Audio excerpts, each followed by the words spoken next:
மாதவிடாய் நிறுத்தம் எனப்படுவது குறிப்பிட்ட வயதிற்கு பின் பெண்கள் உடலில் நிகழும் ஹார்மோன் மாற்றங்களால் மாதாந்திர மாதவிடாய் ஆனது நிரந்தரமாக நிற்பது மாதவிடாய் நிறுத்தம் எனப்படுகிறது.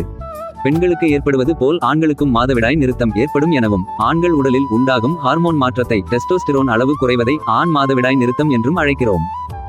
ஆண்களுக்கு ஏற்படும் இந்த ஹார்மோன் மாற்றம் ஆனது 45 வயதுக்கு மேல் இயல்பானது எனவும், நீரிழிவு பிரச்சனை உள்ளவர்களுக்கு இதற்கும் முன்னதாகவே ஏற்படும் எனவும் நிபுணர்கள் குறிப்பிடுகின்றனர். ஆண்கள் உடலில் உண்டாகும் இந்த ஹார்மோன் மாற்றத்தை ஒரு சில அறிகுறிகள் மூலம் நாம் அறிந்து கொள்ளலாம். அந்த வகையில் இந்த ஹார்மோன் பிரச்சனையை எதிர்கொள்ளும் ஆண்கள் அடிக்கடி உடல் சோர்வுடன் காணப்படுவர். உடலுறவில் நாட்டமின்மை, விரைப்புத்தன்மை பிரச்சனை, விரைவான விந்து வெளியேற்றம் போன்ற பாலியல் ரீதியான பிரச்சனைகளையும் இவர்கள் எதிர்கொள்ளக்கூடும் என நிபுணர்கள் குறிப்பிடுகின்றனர். ஆண்களின் இந்த மாதவிடாய் நிறுத்த பிரச்சனைக்கு ஹார்மோன் மாற்று சிகிச்சைகள் உதவி செய்கிறது. இருப்பினும் இந்த ஹார்மோன் பிரச்சனையை இயற்கை வழியில் சமாளிப்பதே நல்லது.